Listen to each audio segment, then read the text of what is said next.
ہری آنکھوں والا بلا دروازے سے اندر ہی نہ آ جائے۔ اماں کمرے کا دروازہ بند کر دیں اور کنڈی لگا دیں، میں نے اماں سے کہا تو وہ حیرانی سے مجھے دیکھنے لگی۔ اس وقت کمرے میں نائٹ بلب جل رہا تھا۔ کیوں، کیا ہوا جو دروازہ بند کرنے کا کہہ رہی ہو؟ اماں نے پوچھا تو میں کہنے لگی، اماں مجھے ڈر لگ رہا ہے، کہیں وہ کالا بلا نہ آ جائے، اسی لیے آپ دروازہ بند کر دیں تاکہ وہ اندر نہ آ سکے۔ میری بات سن کر اماں مجھے خفگی سے کہنے لگی، بس کر دو الوینا، بچی نہیں ہو تم، اب خاموشی سے سو جاؤ، اب مجھے تمہاری آواز نہ آئے، ابو سو رہے ہیں تمہارے، اسی لیے تم بھی ان کی نیند خراب نہ کرو۔ اماں نے تو دروازہ بند کرنے سے انکار ہی کر دیا تھا۔ میں اداس چہرہ بنا کر کروٹ لے کر سونے کی کوشش کرنے لگی۔ نیند تو مجھے آ گئی، لیکن خواب میں بھی میں نے اس بھیانک سے بلے کو دیکھا جو نہ جانے کیوں میرے دل و دماغ میں بری طرح سے پیوست ہو کر رہ گیا تھا۔ میں خواب میں دیکھنے لگی کہ میں ایک ویران جگہ پر بھاگ رہی ہوں، میرے چہرے پر خوف اور دہشت تھی، میں بنا رکے بھاگتی جا رہی تھی، میرے بال کھلے ہوئے تھے جو ہوا میں لہرا رہے تھے۔ میں نے اپنے عقب میں دیکھا تو وہی کالا ہری آنکھوں والا بلا نظر آیا۔ میں ڈر گئی تھی۔ اچانک مجھے اپنے اوپر وزن سا پڑتا ہوا محسوس ہوا، یہ وزن بڑھتا جا رہا تھا۔ میں نے بمشکل ہمت پیدا کی اور آنکھیں کھولنے کی کوشش کی۔ نائٹ بلب کی روشنی میں نے دیکھا کہ میرے سامنے کوئی بیٹھا ہے۔ دھڑ تو انسانی تھا، لیکن چہرہ اسی کالے بلے کا تھا۔ اتنے اندھیرے میں بھی اس کی سبز آنکھیں چمک رہی تھیں۔ میرے لبوں سے فلک شگاف چیخ بلند ہوئی۔ میں ڈر گئی تھی۔ اماں نے جلدی سے کمرے کی لائٹ جلا لی۔ ابو کی نیند بھی خراب ہو چکی تھی۔ کیوں چیخ رہی ہے وینا؟ اب کیا پھر سے اس کالے بلے کو دیکھ لیا؟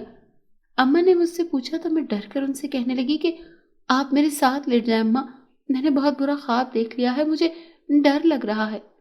میں نے کہا تو اس بار اماں نے مجھے نہ ڈانٹا، بلکہ کمرے کی لائٹ بجھا کر میرے ساتھ بیڈ پر لیٹ گئی۔ ان کی موجودگی سے اب مجھے ڈر نہیں لگ رہا تھا۔ انہوں نے میرے اوپر آیت الکرسی پڑھ کر پھونکی اور میں اطمینان سے آنکھیں بند کر کے سو گئی۔ وقت گزرتا گیا اور میں نے میٹرک کر لیا۔ میری عمر اب 17 سال تھی۔ میں آگے پڑھنا چاہتی تھی، لیکن ہمارے خاندان میں لڑکیوں کو بس 10 جماعتیں پڑھانے کا رواج تھا۔ میرے خاندان کی کوئی لڑکی کالج تک نہیں گئی تھی۔ اماں، میں کالج بھی پڑھنا چاہتی ہوں، آپ ابو سے مجھے اجازت لے دیں، رزلٹ بھی آنے والا ہے میرا، رزلٹ کے فوراً بعد ایڈمیشن لینا ہوتا ہے کالج میں، اسی لیے آپ آج ہی ابو سے بات کر لیں۔ میں نے اس حسرت سے اماں سے کہا کہ شاید میرا کالج جانے کا خواب پورا ہو جائے، لیکن شاید یہ میرا خواب ہی رہنا تھا۔ تمہیں تو پتا ہے ایلوینا، تمہارے خاندان میں لڑکیوں کو بس 10 جماعتیں ہی پڑھائی جاتی ہیں، کالج جانے کی اجازت کسی کو نہیں دی جاتی۔ ویسے بھی اتنا پڑھ کر تم نے کیا کرنا ہے؟ آخر میں گھرداری ہی تو کرنی ہے۔ میں تمہارے ابو سے بالکل بات نہیں کروں گی اور نہ اجازت مانگوں گی، کیونکہ مجھے ڈانٹ سننے کا کوئی شوق نہیں ہے۔ اماں کے انکار پر میری آنکھیں نم ہو گئی۔ میں جانتی تھی میں جتنی بھی اماں اور ابو سے کالج جانے کی ضد کرتی، وہ میری یہ والی بات نہیں مانتے۔ تو اماں، اب میں ہر وقت گھر میں فارغ رہ کر کیا کروں گی؟ مجھے فارغ رہنا بالکل بھی پسند نہیں ہے، میں نے اماں سے خفگی سے پوچھا۔ انہوں نے جواب دیا، تم میرے ساتھ وہ کام سیکھ لو جو تمہیں نہیں آتے، پھر میں سمینہ سے کہوں گی کہ تمہارے لیے کوئی رشتہ نظر میں رکھے، جیسے ہی تم 18 سال کی ہوگی تمہاری شادی کر کے میں اپنا فرض ادا کر دوں گی۔ اماں کی بات سن کر میرے لب بے یقینی سے کھل گئے، میری آنکھوں میں مزید آنسو آ گئے۔ میں نے اماں سے کہا، کیا میرا وجود بوجھ ہے آپ پر جو آپ اتنی جلدی مجھے اپنے کاندھوں سے اتار پھینکنا چاہتی ہیں؟ میری بات سن کر اماں مجھے دیکھنے لگیں اور کہا، ایسا کچھ نہیں ہے میری بچی، انسان کی زندگی کا کوئی بھروسہ نہیں ہوتا۔ میں تمہاری ساری خوشیاں دیکھنا چاہتی ہوں، اپنے نواسے نواسیوں کو دیکھنا چاہتی ہوں۔ میں چاہتی ہوں تم خوش رہو اور میری زندگی میں اپنا گھر بساؤ اور میں تمہیں ہنستا بستا دیکھوں۔ اماں کی بات سن کر میں مسکرا دی۔ اب میرا دل سکون کی زد میں تھا، لیکن میں نہیں جانتی تھی کہ بہت جلد میرا سکون برباد ہونے والا ہے۔ چونکہ مجھے فارغ رہنا پسند نہیں تھا، اس لیے میں نے اماں سے کپڑے سلائی کرنا سیکھنا شروع کر دیے۔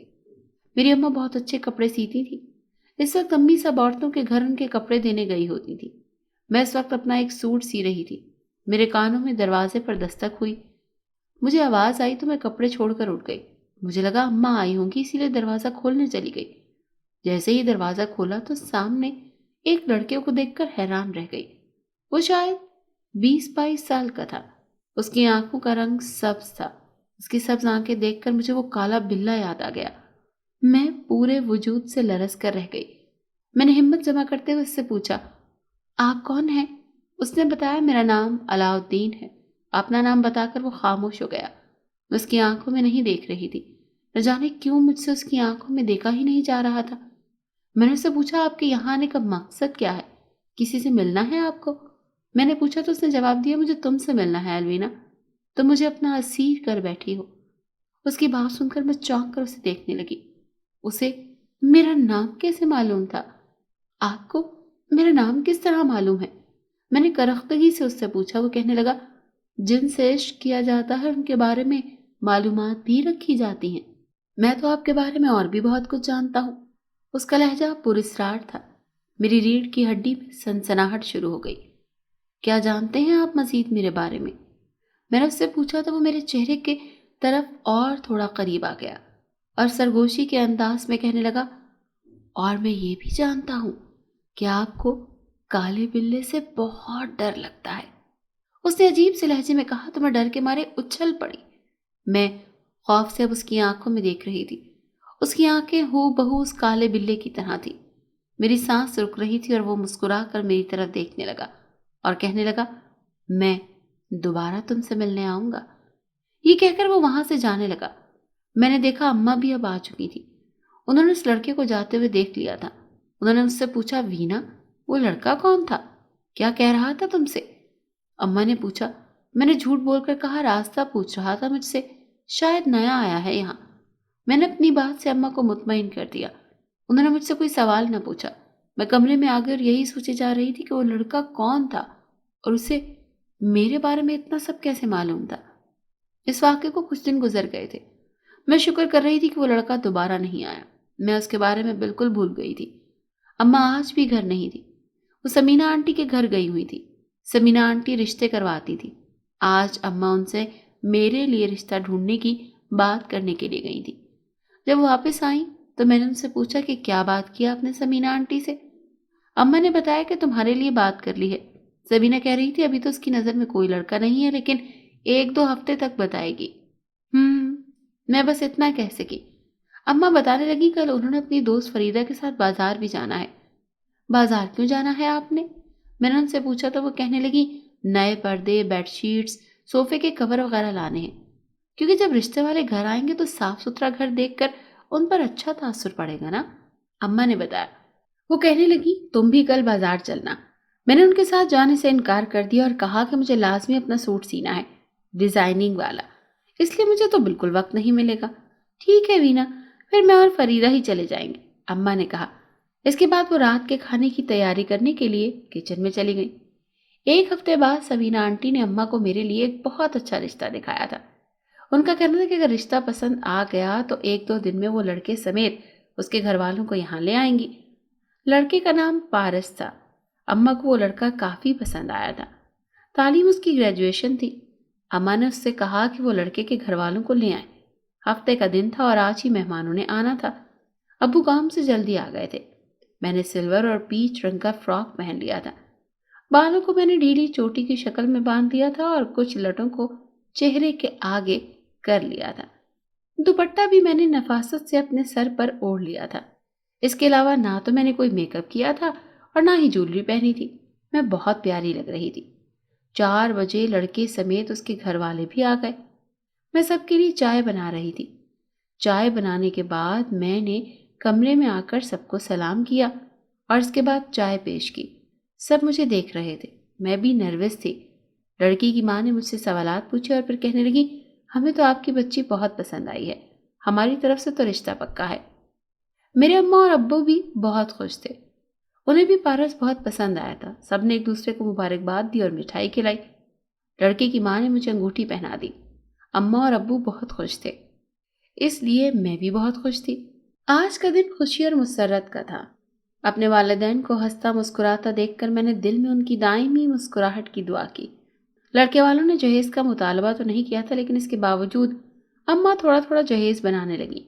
ابھی اکتوبر چل رہا تھا، گھر والوں کا دسمبر میں شادی کا ارادہ تھا۔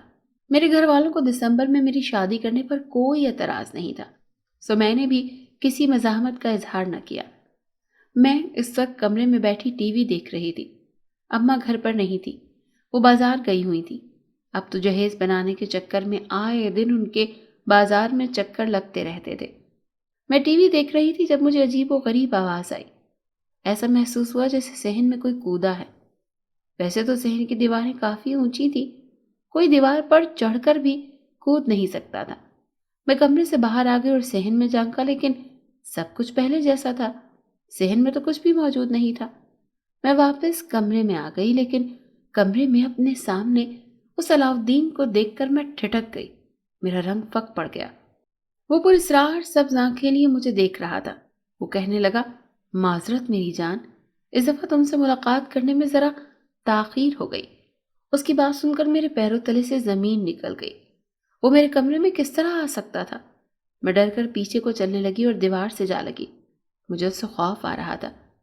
تم میرے کمرے میں کیسے آئے؟ میں نے اس سے پوچھا۔ میری بات سن کر وہ بھیانک ہنسی ہنستا ہوا میرے قریب آ گیا اور کہنے لگا، میں تم سے پیار کرنے لگا ہوں، اسی لیے میں تم سے ملنے کے لیے کہیں بھی اور کیسے بھی اور کسی بھی وقت آ سکتا ہوں۔ اس کی بات سن کر میں رونے والی ہو گئی۔ میں نے اس سے کہا، چلے جاؤ یہاں سے، میری اماں آنے والی ہوں گی۔ میں ایک شریف گھرانے کی لڑکی ہوں، جیسی تم سمجھ رہے ہو ویسی نہیں ہوں۔ اللہ کا واسطہ دیتی ہوں تم میرے گھر سے چلا جاؤ۔ وہ رہاسی ہو کر اسے کہہ رہی تھی۔ آج بھی اس کی آنکھیں دیکھ کر مجھے وہ کالا بلّا یاد آ رہا تھا جسے اپنے روبرو میں نے صرف ایک بار دیکھا تھا۔ میری بات سن کر وہ ہنسنے لگا اور اس کے بعد اس نے سنجیدگی سے کہا، رشتے سے انکار کر دو، تم پارس سے شادی مت کرنا، تم صرف میری ہو، اس بات کو یاد رکھنا۔ وہ مجھے باور کروانے والے انداز سے بولا تو میں دنگ رہ گئی۔ اس لڑکے علاؤالدین کو میرے بارے میں اتنی معلومات کون دیتا تھا؟ میں ڈر کر ابھی تک دیوار سے چپکی ہوئی کھڑی تھی۔ اس سے پہلے کہ میں کچھ کہتی، دروازے پر دستک ہونے لگی۔ یقیناً اماں آ گئی تھی۔ میرے تو 14 طبق روشن ہو گئے۔ میں نے اس سے التجا کی اور اس کے آگے ہاتھ جوڑ کر کہنے لگی کہ جاؤ یہاں سے، مجھے بدنام مت کرو، اللہ کے لیے چلے جاؤ۔ میں آنکھیں بند کی اس کے آگے ہاتھ جوڑے بولی۔ ڈر سے میری آنسو نکل رہے تھے۔ اگر اماں غیر مرد کو میرے کمرے میں دیکھ لیتی تو نہ جانے کیا کیا سوچتی، اور وہ ابھی تک میرے سامنے کھڑا تھا۔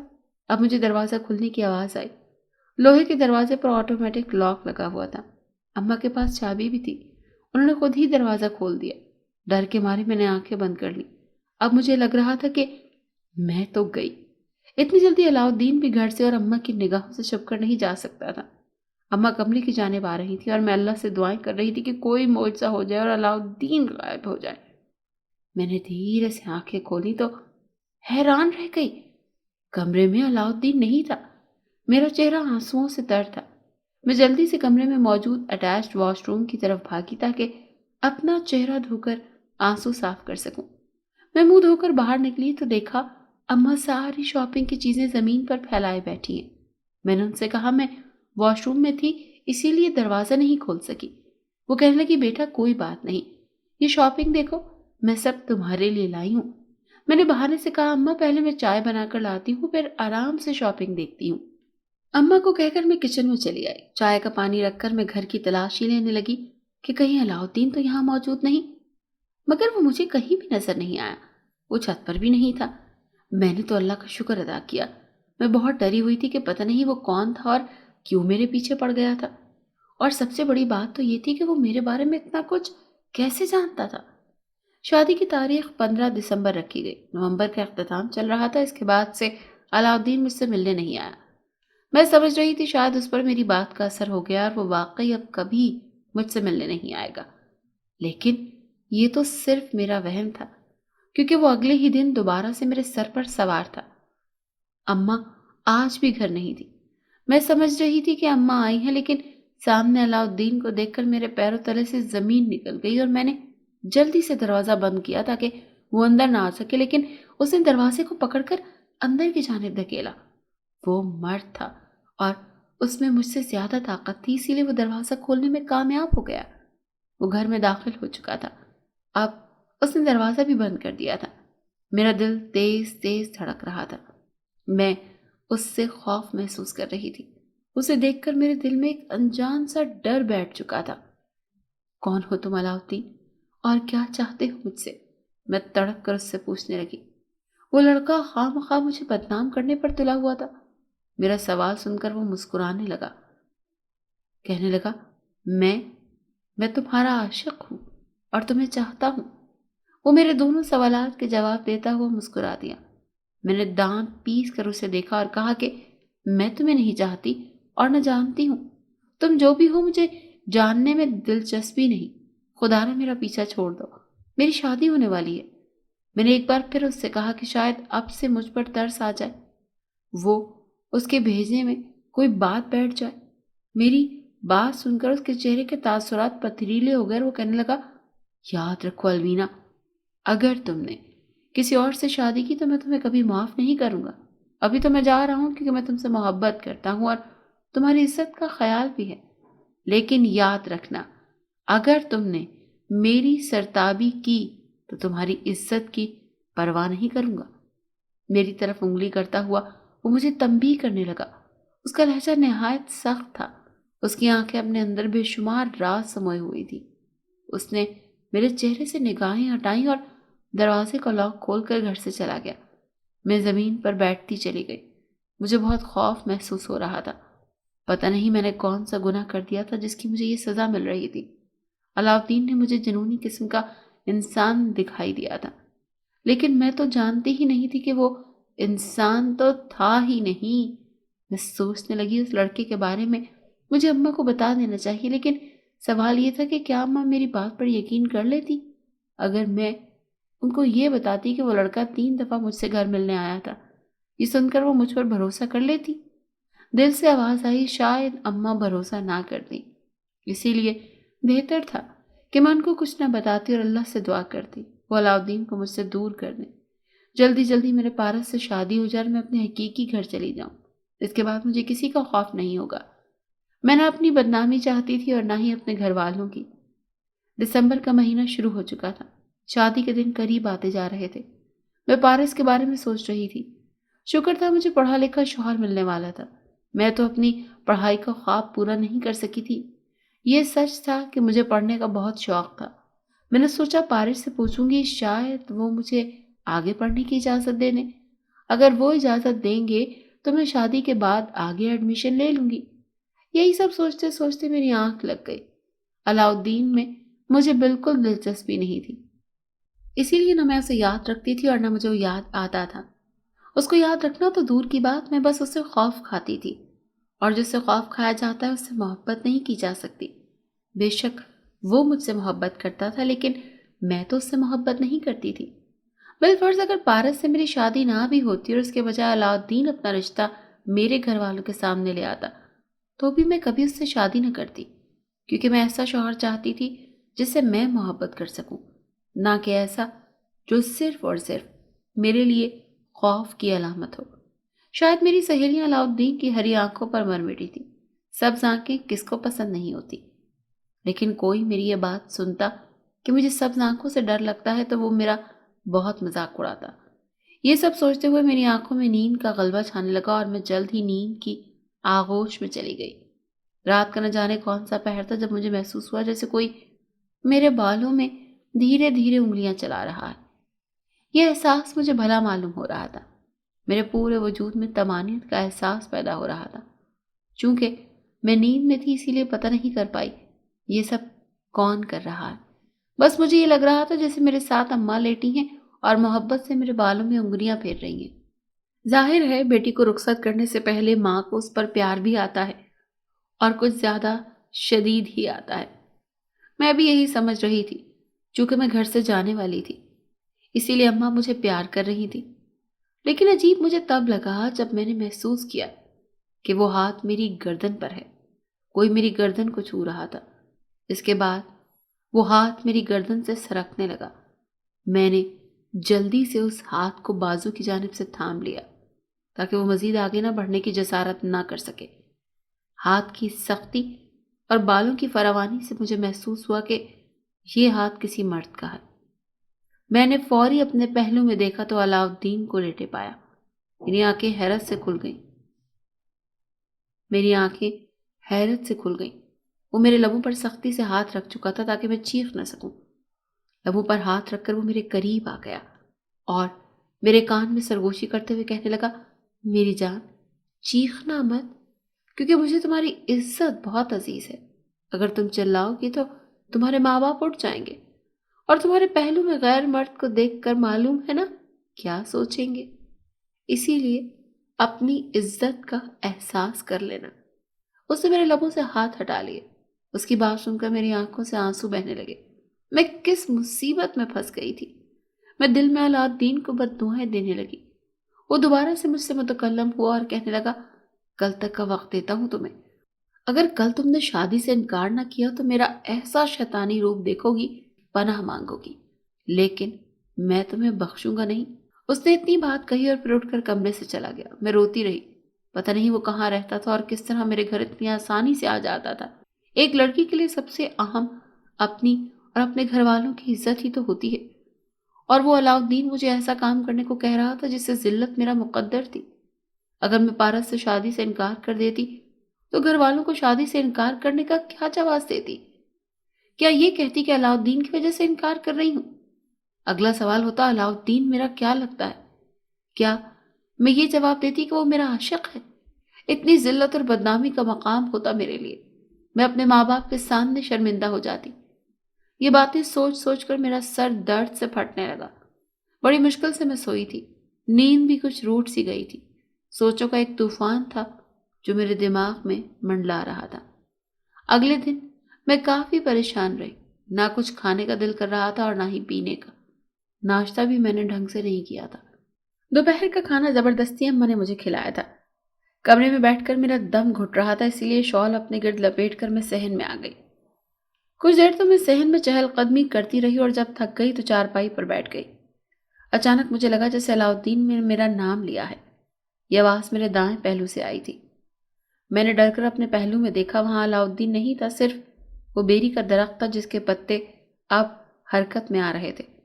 آج بھی ہوا نہیں چل رہی تھی لیکن بیری کے درخت کے پتوں میں حرکت تھی۔ مجھے ڈر سا لگنے لگا۔ میں نے جلدی سے اٹھ کر کمرے میں واپس آنا ہی مناسب سمجھا۔ میری اماں کپڑے سلائی کر رہی تھی۔ میں بہت ڈر گئی تھی۔ شادی میں بس چند دن باقی رہ گئے تھے۔ میں نے علاؤالدین کی بات پر عمل کرتے ہوئے ابھی تک شادی سے انکار نہیں کیا تھا۔ آج بھی اماں گھر پر نہیں تھی، بلکہ میری ہونے والی ساس کے ساتھ بازار گئی تھی۔ مجھے گھر میں اکیلے بہت ڈر لگ رہا تھا۔ میں اماں کے ساتھ جانا چاہتی تھی لیکن وہ کہنے لگی کہ اچھا نہیں لگتا تمہیں ساتھ لے جانا۔ لڑکے کی ماں بھی ساتھ ہوگی، اسی لیے بہتر ہے کہ تم گھر پر رہو، ورنہ وہ سوچے کہ کتنی تیز لڑکی ہے، اپنی شادی کی شاپنگ بھی خود ہی کرنے آئی ہے۔ اماں کی بات پر بس میں گہری سانس خارج کر کے رہ گئی۔ پتہ نہیں آج کل دنیا کیا کیا الٹا سیدھا سوچتی رہتی ہے۔ مجھے بیزاریت ہونے لگی تو میں مشین لے کر بیٹھ گئی۔ میں اپنا نیا جوڑا سینے لگی تھی۔ میں کپڑے سینے میں مصروف تھی جب مجھے کمرے میں کسی کے آنے کی آواز آئی۔ کوئی بھاری قدم لیے کمرے میں داخل ہوا۔ میں ڈر کر کھڑی ہو گئی۔ میرے سامنے کوئی اور نہیں بلکہ علاؤالدین تھا، اور اس کی ہری آنکھوں میں بے پناہ غصہ اور سختی تھی۔ کیوں آ گئے ہو تم دوبارہ؟ اب کیا تکلیف ہے تمہیں؟ میں بھی اپنے غصے کا اظہار کرتے ہوئے بولی۔ مجھے اس سے نفرت ہو چکی تھی، شدید نفرت۔ میں اس کا چہرہ مزید دیکھنے کی روادار نہیں تھی۔ وہ میرے قریب آ گیا۔ اس نے ایک لفظ بھی نہ کہا بلکہ میری آنکھوں میں دیکھنے لگا۔ اس کی آنکھوں میں دیکھ کر مجھے وہ کالا بلہ یاد آ گیا۔ میرے دیکھتے ہی دیکھتے علاؤالدین نے اس کالے بلے کا روپ دھار لیا۔ مجھے تو یقین نہیں آ رہا تھا۔ علاؤالدین کا چہرہ انسانی چہرے سے تبدیل ہو کر اس کالے بلے کی شکل اختیار کر گیا، جبکہ علاؤالدین کا باقی جسم انسانوں جیسا تھا۔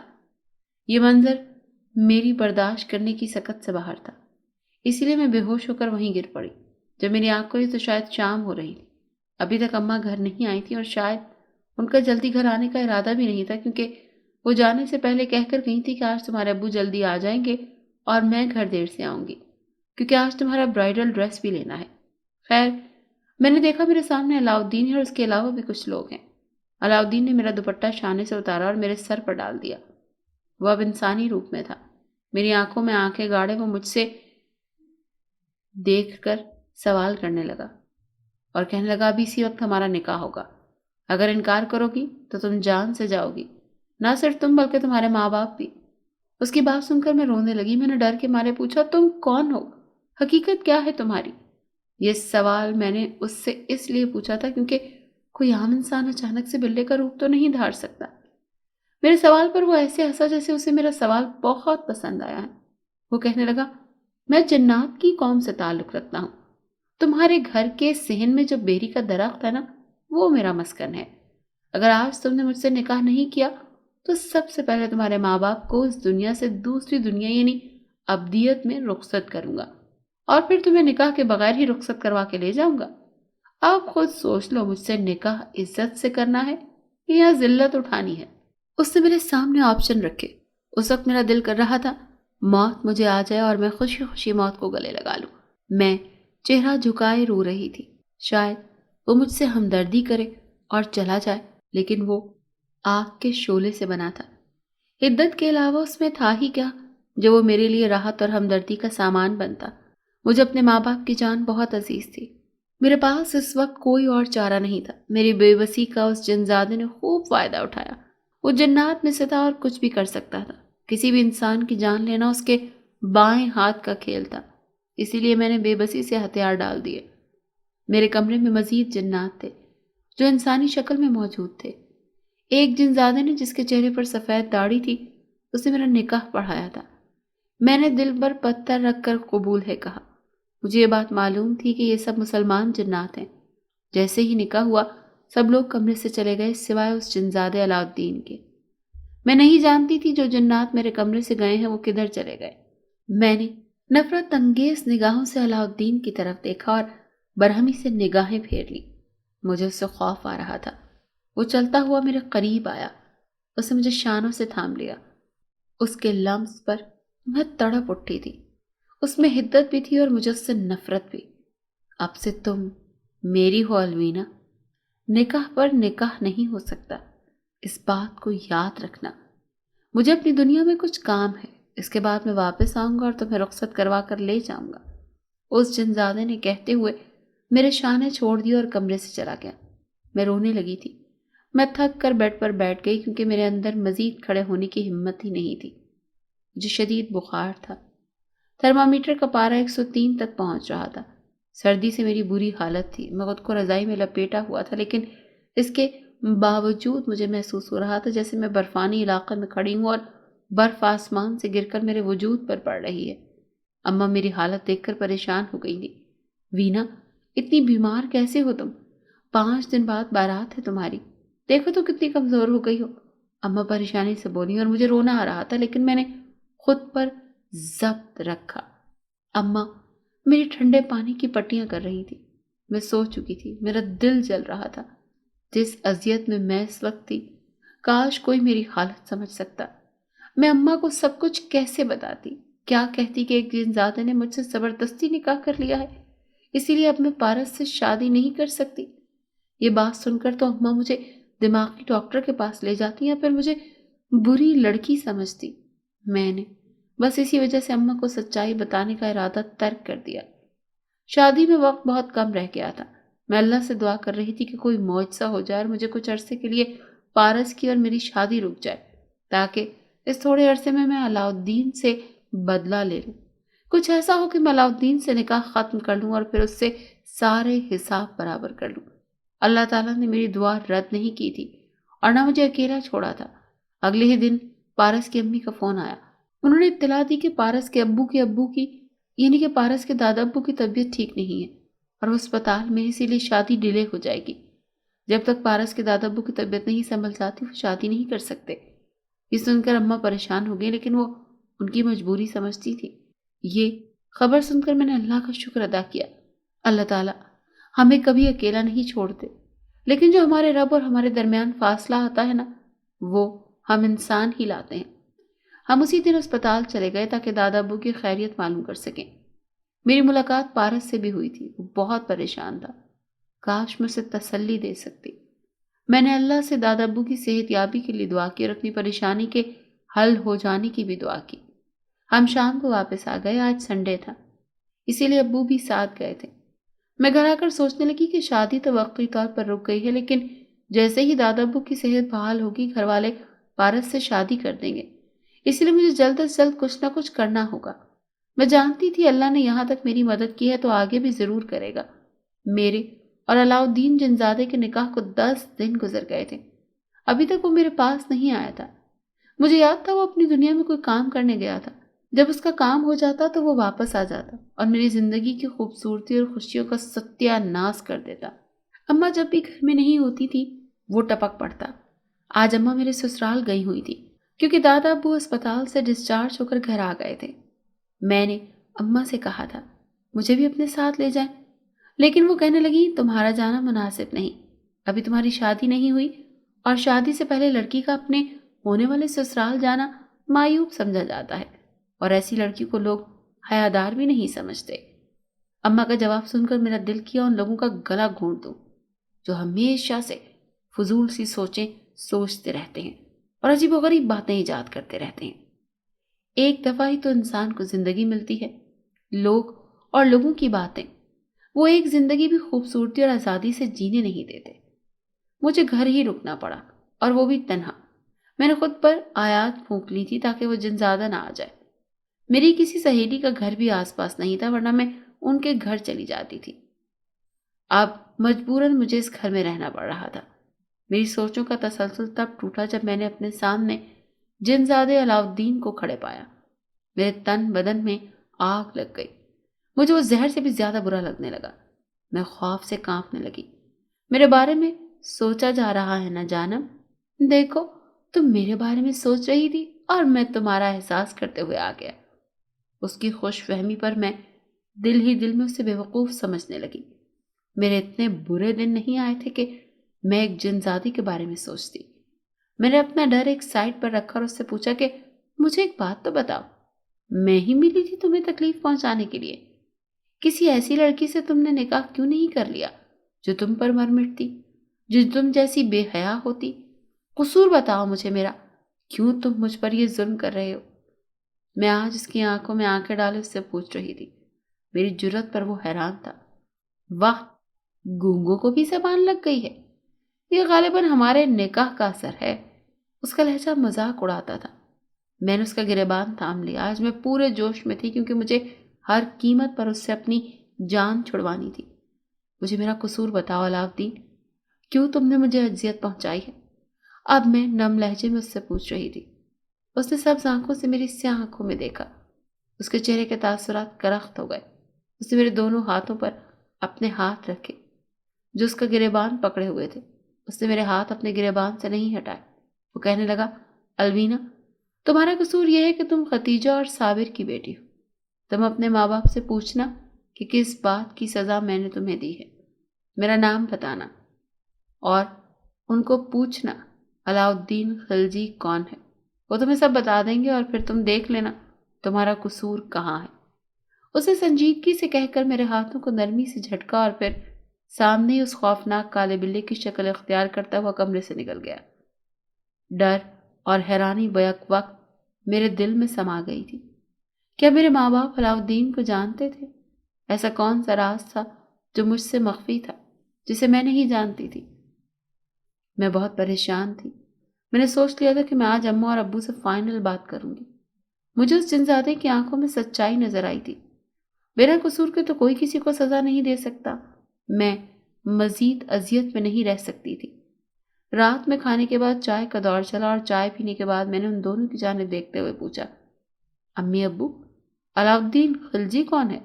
میری بات سن کر ان دونوں کے چہرے زرد پڑ گئے۔ اس کا مطلب تھا کہ یقیناً امی ابو اس جنزادے کو جانتے تھے، لیکن ابھی وہ اعتراف نہیں کرنا چاہتے تھے۔ سو ابو نے لا علمی کا اظہار کرتے ہوئے پوچھا، کون علاؤالدین؟ ہم تو کسی علاؤالدین کو نہیں جانتے۔ میں نے دوبارہ سے کہا کہ ابو وہی علاؤالدین خلجی جو اس بیری کے درخت پر رہتا ہے، کیا آپ اسے نہیں جانتے؟ اب کی بار جب میں نے پوچھا تو ابو برہمی سے مجھے دیکھنے لگے اور پوچھا، تم یہ سب کیسے جانتی ہو؟ یہ سب کس نے بتایا تمہیں؟ اماں بھی حیرانی سے مجھے دیکھ رہی تھی۔ میں نے آنکھوں میں آئی نمی صاف کی اور کچھ جو مجھ پر گزرا اور میرے ساتھ ہوا میں نے سب کچھ لفظ پر لفظ بتا دیا۔ اب وہ دونوں بھی پریشان ہو چکے تھے۔ اماں تو رونے ہی لگ گئی۔ اماں اور ابو کو اندازہ نہیں تھا کہ میرے ساتھ اتنا کچھ ہو چکا ہے۔ ابو بھی پریشان تھے اور میرا غم سمجھ سکتے تھے۔ وہ کہنے لگے، کچھ سال پہلے کی بات ہے جب میری تمہاری ماں سے شادی ہوئی تھی۔ بیری کے درخت پر شروع سے جنات آباد تھے۔ اس گھر کا مالک سستے میں یہ گھر دے رہا تھا، صرف اسی وجہ سے کہ اس کے درخت پر جنات رہتے ہیں۔ ہم نے اس سے یہ گھر خرید لیا۔ پھر میری تمہاری اماں سے شادی ہو گئی۔ یہ جنات سے بہت ڈرا کرتی تھی، اسی لیے میں نے اور تمہارے دادا دادی نے فیصلہ کیا کہ ان جنات کو اس درخت سے بھگا دیں گے۔ اس درخت پر ایک جنزادہ بھی رہتا تھا، تب وہ بہت چھوٹا تھا۔ اسی کا نام علاء الدین خلجی تھا۔ وہ سب جنات خلجی ذات سے تعلق رکھتے تھے۔ عامل صاحب کی مدد سے ہم نے سب کو یہاں سے بھگا دیا۔ لگتا ہے وہ جنزادہ اسی بات کا بدلہ لے رہا ہے۔ ابو نے جو سچائی مجھے بتائی اسے سن کر میں پریشان ہو گئی۔ اس جنزادے کے ساتھ واقعی برا ہوا تھا، اسی لیے وہ مجھ سے بدلہ لے رہا تھا، لیکن اسے سمجھنا چاہیے تھا اس میں میرا تو کوئی قصور نہیں تھا۔ میں یہ سب سوچ رہی تھی کہ مجھے اس جنزادے کی آواز آئی۔ وہ کمرے میں داخل ہو گیا تھا۔ مجھ سمیت امی ابو بھی کھڑے ہو گئے۔ اس جنزادے نے کہا، میں ایک شرط پر الوینا سے نکاح ختم کروں گا اور آپ سب کی جان بخش دوں گا اور معاف بھی کر دوں گا۔ جنزادے کی بات سن کر ابو نے جھٹ سے کہا، مجھے تمہاری ہر شرط منظور ہے، بس ہمیں معاف کر دو۔ ہم جانتے ہیں کہ ہم سے غلطی ہوئی ہے۔ وہ جنزادہ کہنے لگا، تم لوگ یہ گھر چھوڑ کر ہمیشہ کے لیے اس گھر کو ہمیں سونپ کر چلے جاؤ۔ ہم جنات لوگ یعنی میرا قبیلہ یہاں اپنی دنیا بسائیں گے۔ اگر تم یہ بات مان لو گے تو ہی میں سب کچھ ٹھیک کر دوں گا۔ جنزادے نے کہا تو ابو نے جھٹ سے مان لیا، اور ہمارا یہاں قریب میں ایک اور گھر بھی تھا جو ہمارا اپنا ذاتی تھا۔ چونکہ ابو نے اس کی بات مان لی تھی اسی لیے اس نے مجھے طلاق دے دی۔ میں سجدے میں گر پڑی تھی اور اللہ کا شکر ادا کیا۔ ہم نے 2 دن میں اپنا سامان دوسری جگہ شفٹ کر لیا اور اس گھر کو ہمیشہ کے لیے تالا لگا دیا۔ اللہ کے فضل و کرم سے جنوری میں میری پارس سے شادی ہو گئی اور میں خوشی خوشی اس کے ساتھ زندگی گزارنے لگی۔ میں نے یہ سبق سیکھا تھا کہ اس دنیا میں سب کو جینے کا حق ہے۔ جس طرح ابو نے جنات کو ان کے درخت یعنی مکان سے بھگا کر غلط کیا تھا، ایسا انہیں نہیں کرنا چاہیے تھا۔ جب تک کوئی مخلوق تنگ نہ کرے ہمیں بھی اسے تنگ نہیں کرنا چاہیے۔ اگر آپ کو یہ کہانی اچھی لگی ہے تو اسے لائک کیجیے اور ہمارے چینل کہانی محل کو سبسکرائب کیجیے۔ اور ہاں، اگر آپ کے کسی دوست، رشتہ دار یا بہن کے ساتھ خدا نخواستہ اس طرح کا کوئی بھی واقعہ پیش آیا ہے تو ہمیں کامنٹ سیکشن میں اس کے بارے میں ضرور بتائیے۔